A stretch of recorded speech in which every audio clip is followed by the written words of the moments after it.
क्या हम लोग योग ना करके कहीं बहुत बड़ी गलती तो नहीं कर रहे हैं? कहीं हम अपने बच्चों को भी योग ना करा के कहीं बहुत बड़ी गलती तो नहीं कर रहे हैं? क्या आप जानते हैं ये परम सुख क्या है? आप भी परेशान होंगे आज मैं कैसे सवाल आपसे किए जा रहा हूँ। श्री हरिवंश, बहुत बहुत स्वागत है आपका एक बार फिर से देवदर्श मेडिटेशन एंड योगा चैनल में। आप सोच रहे होंगे आज मैंने आपसे ये सवाल क्यों किए हैं। इन सारे सवालों का जवाब आपको इसी वीडियो में मिलने वाला है।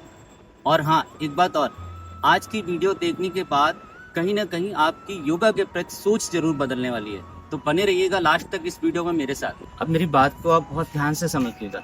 जैसा मैंने आपसे सवाल किया कि हम लोग योग ना करके कहीं बहुत बड़ी गलती तो नहीं कर रहे, तो इसका आंसर आपको अभी कुछ ही लाइंस में मिलने वाला है। सबसे पहले हम अपनी बॉडी का पूरा सिस्टम समझ लेते हैं। हमारी बॉडी जो है ना 5 लेयर से मिलकर बनी है। यानी कि सबसे ऊपर रहती है हमारी फिजिकल बॉडी, फिर आती है हमारी एनर्जेटिक बॉडी, फिर मेंटल बॉडी, इंट्यूशन बॉडी और स्पिरिचुअल बॉडी। अगर मैं हिंदी में समझाने की बात करूं तो अन्नमय कोशा, प्राणमय कोशा, मनोमय कोशा, विज्ञानमय कोशा और आनंदमय कोशा। अब इन 5 लेयर से मिलकर हमारे 3 शरीर की रचना होती है। यानी कि जो फिजिकल बॉडी है, फिजिकल बॉडी की जो लेयर है उससे हमारे भौतिक शरीर का निर्माण होता है। एनर्जेटिक बॉडी, मेंटल बॉडी और इंट्यूशन बॉडी से हमारे सूक्ष्म शरीर का निर्माण होता है। और हमारी स्पिरिचुअल बॉडी से कारण शरीर का निर्माण होता है। थोड़ा और डिटेल में समझ लेते हैं। जो अन्नमय कोशा है उससे हमारे भौतिक शरीर का निर्माण होता है। यानी कि जो हम अन्न खाते हैं, जो फूड लेते हैं, उससे ये हड्डी मांस का ढांचा हमारा पूरा तैयार होता है। बात आती है एनर्जेटिक बॉडी की, तो एनर्जेटिक बॉडी में हमारी ऊर्जा और प्राण ऊर्जा रहती है। अब मेंटल बॉडी में हमारे मन, विचार और भावनाएं रहती हैं। इंट्यूशन बॉडी में हमारे बुद्धि, विवेक और डिसीजन लेने की जो पावर होती है, यानी कि निर्णय शक्ति, वो आती है। स्पिरिचुअल बॉडी में हमारे गहरे संस्कार और परम आनंद की एक सूक्ष्म अवस्था रहती है, जिससे हमारे कारण शरीर का निर्माण होता है। अब आपको मेरी बात कुछ समझ आने लग गई होगी। जैसे मैंने बताया कि जो हमारी स्पिरिचुअल बॉडी है उसमें परम आनंद की एक अनुभूति होती है। परम आनंद एक सुख है। क्या है ये परम आनंद? क्या आपने जिया है इस परम आनंद को? मैं अगर ऑनेस्टली बोलूं तो हर किसी ने इस परम आनंद को जिया है। कब जिया है शायद हमें नहीं पता। अगर हम एक छोटे बच्चे को देखें तो एक छोटे से बच्चे के अंदर वो परम सुख है, परम आनंद है। बट अब देखिए, ईश्वर की माया देखिए, उसके अंदर वो परम सुख है बट उसको ज्ञान नहीं है उस परम सुख का। धीरे धीरे, क्योंकि उसके अंदर, उस बच्चे के अंदर ना कोई भी ईर्ष्या, कोई भी द्वेष नहीं है। कोई भी उसको डांट रहा है, थोड़ी देर बाद उसको प्यार कर रहा है, वो सब कुछ भूला पड़ा है। यही है परम सुख। लेकिन जैसे जैसे वो बच्चा बड़ा होता है, माया जाल में धीरे धीरे फंसने लग जाता है और वो परम सुख उसके पास था, उसको वो पूरी तरीके से भूल चुका है।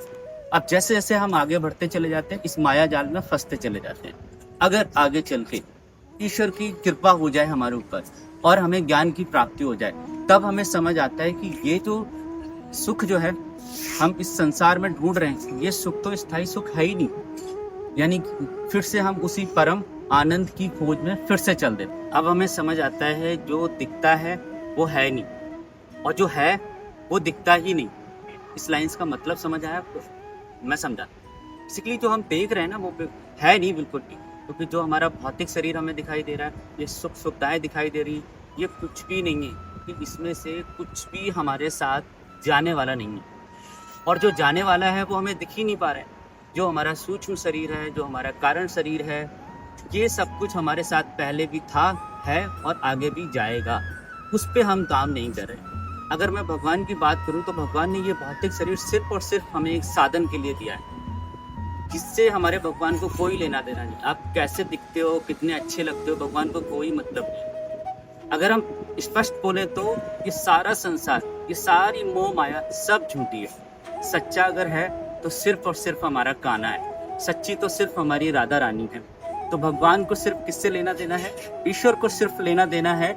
ये आपके जो कारण शरीर है, सूक्ष्म शरीर है, अगर इसको हमने ईश्वर के श्री चरणों में लगा दिया तो यकीन मानिएगा आपको भगवान की प्राप्ति हो जाएगी। अगर हमने अपने कारण शरीर और सूक्ष्म शरीर को जिस चीज में लगाएंगे, हमें वही आगे चल के हम पाने वाले हैं। तो सिंपल सी बात है, इस भौतिक शरीर पे हम इतना ध्यान देते हैं, कहीं ना कहीं हमें अपने सूक्ष्म शरीर और कारण शरीर पे भी ध्यान देना चाहिए। सूक्ष्म शरीर और कारण शरीर का जो रिलेशन है वो पहले भी ईश्वर से था, अभी भी ईश्वर से है और आगे भी ईश्वर से रहेगा। भौतिक शरीर का रिलेशन सिर्फ इस समाज से, इस संसार से है, जो यहाँ पे है यही खत्म हो जाएगा। तो हमें कुछ न कुछ तो काम अपने सूक्ष्म शरीर और कारण शरीर के लिए भी करना चाहिए ना। तो ये हमारा सूक्ष्म शरीर ही ये डिसाइड करेगा कि अगला जन्म हमें क्या मिलने वाला है, और आप खुद भी पता लगा सकते हो कि अगला जन्म हमें क्या मिलने वाला है। यानी कि अपने सूक्ष्म शरीर को अगर हम भोगों में लगाएंगे तो भोग भोगने के लिए फिर से हमें जन्म लेना पड़ेगा। हो सकता है फिर से उन्हीं 84 लाख योनियों में हमें फिर से आना पड़े। और अगर हमने अपने सूक्ष्म शरीर और कारण शरीर को भगवान श्री चरणों में लगा दिया तो यकीन मानिएगा आपको भगवान की प्राप्ति हो जाएगी। तो भगवान ने सिर्फ जो भौतिक शरीर दिया ना, इसको जस्ट लाइक एक साधन की तरह दिया हुआ है कि आप इससे भजन कीजिए, इससे भगवान को याद कीजिए, इससे योग कीजिए, प्राणायाम कीजिए, मेडिटेशन कीजिए, जिससे कि आगे की लेयर्स पे काम हो सके और वो भगवान के श्री चरणों में आप लगा सके। बट हम लोग क्या कर रहे हैं, हम सारी जिंदगी जो है ना अपने इस भौतिक शरीर पे लगाए रहते हैं जो हमारे साथ जाने वाला नहीं। पता नहीं कितना सारा ब्यूटी प्रोडक्ट हम यूज कर लेते हैं इस शरीर को संवारने में, लेकिन क्या होता है, ये शरीर कहीं स्थायी रहता है। जैसे जैसे एज बढ़ती चली जाती है और शरीर भी हमारा धीरे धीरे ढलता चला जाता है, बट जो काम हमें करना चाहिए वो हम कर ही नहीं पाते। अब अगर आपको अपने भौतिक शरीर पर चमक ही देखनी है ना, तो हमारे गुरु भगवान जी को देखिए, उनके श्री मुख को देखिए, क्या चमक है उनके चेहरे पे, क्या तेज है उनके चेहरे पे, क्या ऑरा है उनका। जो भी उनको एक बार देख लेता है उनकी झलक पाने के लिए बेताब हो जाता है। कहाँ से आई है ये चमक, जबकि वो अपने भौतिक शरीर पर किसी प्रोडक्ट का कभी यूज करते ही नहीं। आप लोग भी बहुत अच्छे से जानते हैं ये चमक आई है, उन्होंने अपनी भौतिक शरीर पे काम ना करके अपने कारण शरीर और सूक्ष्म शरीर पे काम किया। उनका ऑरा इतना ज़्यादा क्लीन है, कहीं ना कहीं उस ऑरा की वजह से वो चमक आपकी फिजिकल बॉडी पे दिखती है, यानी कि भौतिक शरीर पे दिखती है, जो कि हम लोग वो काम नहीं कर रहे। उन्होंने स्टार्टिंग से यही साधना की है, और ऐसी चमक आप अपनी भौतिक शरीर पर अगर देखना चाहते हैं तो कहीं ना कहीं आप अपने कारण शरीर और सूक्ष्म शरीर पर काम करना शुरू करिए। और इस पे काम जब ही हो सकता है जब आप योग, प्राणायाम, मेडिटेशन करेंगे, तो कहीं ना कहीं आपके अंदर की जो ऊर्जा है, जो आपकी एनर्जी है, उसमें सुधार होगा, और वही एनर्जी आपके भौतिक शरीर पर कहीं ना कहीं निखार लेके आएगी। जैसा हमारे गुरु भगवान के फेस पे, उनकी बॉडी पे दिखती, उनका ऑरा इतना क्लीन दिखता है जिससे लोग उनके साथ कनेक्ट करते हैं। आपको भी शायद यही करना चाहिए, और यही बात हम बार बार हर वीडियो के माध्यम से समझाने की कोशिश कर रहे हैं। योग को कहीं ना कहीं भगवान शिव ने खुद उसके बारे में सब कुछ बताया है। यानी कि सबसे पहले योगी हमारे आदि योगी भगवान शिव खुद हुए हैं। उनको पता था कि आगे अगर आपको भगवान की प्राप्ति करनी है, अपने शरीर को ठीक रखना है, तो कहीं ना कहीं योग करना पड़ेगा। सीधी लाइन में अगर मैं समझाऊं आपको, तो भगवत प्राप्ति यानी कि भगवान को पाने का जो रास्ता जाता है वो सीधा सीधा योग से होकर जाता है। सिंपल सी बात है। अगर हम देखें, मैंने आपको एक लाइन और बोली थी कि हम अपने बच्चों को योग ना करा के कहीं बहुत बड़ी गलती तो नहीं कर रहे। तो आज के टाइम में हम सारे पेरेंट्स अपने बच्चों की सिर्फ और सिर्फ फिजिकल बॉडी पे काम करे जा रहे हैं। हमें लगता है हम बॉर्नवीटा, कॉम्प्लेन पिला के या एनर्जी ड्रिंक पिला के हम बच्चों के अंदर बहुत सारी एनर्जी भर देंगे। ऐसा बिल्कुल भी नहीं है। सारी एनर्जी हमारे अंदर ही है, उसको निखारने की जरूरत है। कैसे? आपने पहले कल्चर देखा होगा कि सारे बच्चे क्या करते थे, गुरुकुल में पढ़ाई करते थे। गुरुकुल में वो साधनाएं, वो योग, वो प्राणायाम, वो मेडिटेशन उनको सिखाया जाता था। उनको ब्रह्मचर्य साधना सिखाया जाता था। तब जाके कहीं ना कहीं वो बच्चे हमारे देश का भविष्य बनते थे। उनमें किसी तरीके की कोई प्रॉब्लम कभी देखने को नहीं मिलती थी, क्योंकि सारा काम वो अपनी एनर्जी पे कर चुके होते थे। बट आज के टाइम में जो हमारी धरोहर थी, योग, प्राणायाम, मेडिटेशन, उनसे हम लोग खुद भी दूर हो चुके हैं, और हमने ना चाहते हुए भी अपने बच्चों को भी बहुत दूर कर दिया।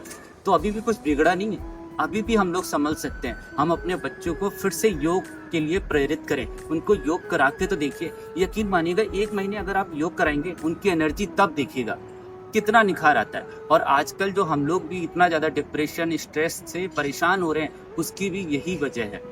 तो अभी भी संभलने की ज़रूरत है।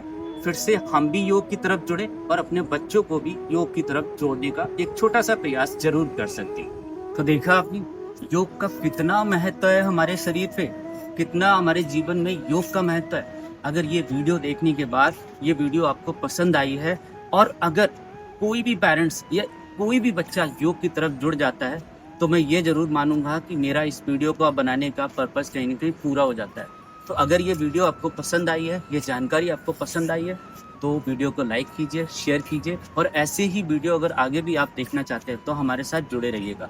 तो आज के लिए इतना ही, मिलते हैं नेक्स्ट वीडियो, तब तक के लिए धन्यवाद। श्री हरिवंश।